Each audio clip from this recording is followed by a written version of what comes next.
प्रेम पूर्वक धर्म के इतिहास कहते वह रात सुख से बीत गई और सवेरा हो गया।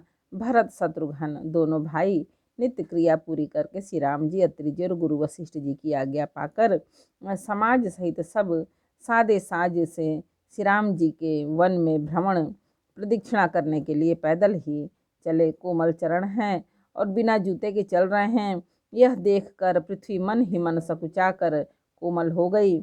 कुछ कांटे, कंकड़ी, दरारें आदि कड़वी, कठोर और बुरी वस्तुओं को छिपाकर पृथ्वी ने सुंदर और कोमल मार्ग कर दिए। सुखों के को साथ लिए सुखदायक शीतल मंद सुगंध हवा चलने लगी। रास्ते में देवता फूल बरसाकर, बादल छाया करके, वृक्ष फूल फल कर, तृण अपने कोमलता से, मृग पशु देखकर और पक्षी सुंदर वाणी बोलकर सभी भरत जी को श्री रामचंद्र जी के प्यारे जानकर उनकी सेवा करने लगे। जब एक साधारण मनुष्य को भी आलस्य से जम्हाई लेते समय राम कह देने से ही सब सिद्धियां सुलभ हो जाती हैं, तब श्री रामचंद्र जी के प्राण प्यारे भरत जी के लिए यह कोई बड़ी आश्चर्य की बात नहीं है। इस प्रकार भरत जी वन में फिर रहे हैं। उनके नियम और प्रेम को देखकर मुनि भी सकुचा जाते हैं। पवित्र जल के स्थान, नदी, बावली, कुंड आदि पृथ्वी के पृथक पृथक भाग, पक्षी, पशु, वृक्ष, तृण, पर्वत, वन और बगीचे सभी विशेष रूप से सुंदर, विचित्र, पवित्र और दिव्य देखकर भरत जी पूछते हैं और उनका प्रश्न सुनकर ऋषि राज अत्रि जी प्रसन्न मन से सबके कारण, नाम, गुण और पुण्य प्रभाव को कहते हैं। भरत जी कहीं स्नान करते हैं, कहीं प्रणाम करते हैं, कहीं मनोहर दर्शनों के दर्शन करते हैं, मनोहर स्थानों के दर्शन करते हैं और कहीं मुनि अत्रि जी की आज्ञा पाकर बैठकर सीता जी सहित श्री राम लक्ष्मण दोनों भाइयों का स्मरण करते हैं। भरत जी के स्वभाव सुंदर स्वभाव, प्रेम और सुंदर स्वभाव को देखकर वन देवता आनंदित होकर आशीर्वाद देते हैं। वे यूं घूम फिर कर 2.5 पहर दिन बीतने पर लौट पड़ते हैं और आकर प्रभु श्री रघुनाथ जी के चरण कमलों का दर्शन करते हैं। भरत जी ने 5 दिनों में सब तीर्थ स्थानों के दर्शन कर लिए। भगवान विष्णु और महादेव जी का सुंदर यश कहते सुनते वह 5वां दिन भी बीत गया। संध्या हो अगले 6ठे दिन सवेरे स्नान करके भरत जी, ब्राह्मण, राजा जनक और सारा समाज आ जुटा। आज सबको विदा करने के लिए अच्छा दिन है, यह मन में जानकर भी कृपालु श्री रामचंद्र जी कहने में सकुचा रहे हैं। श्री रामचंद्र जी के गुरु वशिष्ठ जी, राजा जनक जी, भरत जी और सारी सभा की ओर देखा, किंतु फिर सकुचा कर दृष्टि फेर कर वे पृथ्वी की ओर ताकने लगे। सभा उनके सील की सराहना करके सोचती है कि श्री रामचंद्र जी के समान संकोचित स्वामी कहीं नहीं है।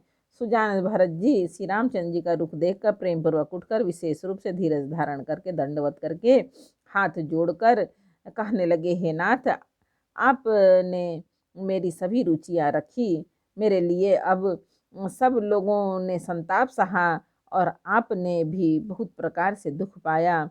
अब स्वामी मुझे आज्ञा दें, मैं जाकर अवधि भर 14 वर्ष तक अवध का सेवन करूं। हे दीन दयालु, जिस उपाय से यह दास फिर चरणों का दर्शन करे, हे कौशलाधीश, हे कृपालु, अवधि भर के लिए मुझे वही शिक्षा दीजिए। हे गोसाई, आपके प्रेम और संबंध से अवधपुरवासी, कुटुंबी और प्रजा सभी पवित्र और रस से युक्त हैं। आपके लिए भव दुख, जन्म मरण के दुख की ज्वाला में जलना भी अच्छा है और प्रभु आपके बिना परम पद मोक्ष का लाभ भी व्यर्थ है। हे स्वामी, आप सुजान हैं, सभी के हृदय की और मुझ सेवक के मन की रुचि, लालसा और रहनी जानकर, हे प्रणतपाल, आप सब किसी का पालन करेंगे और हे देव, दोनों तरफ को और अंत तक निभाएंगे। मुझे सब प्रकार से ऐसा बहुत बड़ा भरोसा है, विचार करने पर तिनके के बराबर जरा सा भी सोच नहीं रह जाता। मेरी दीनता और स्वामी का स्नेह दोनों ने मिलकर मुझे जबरदस्ती ढीठ बना दिया है। हे स्वामी, अब इस बड़े दोष को दूर करके संकोच त्याग कर मुझ सेवक को शिक्षा दीजिए।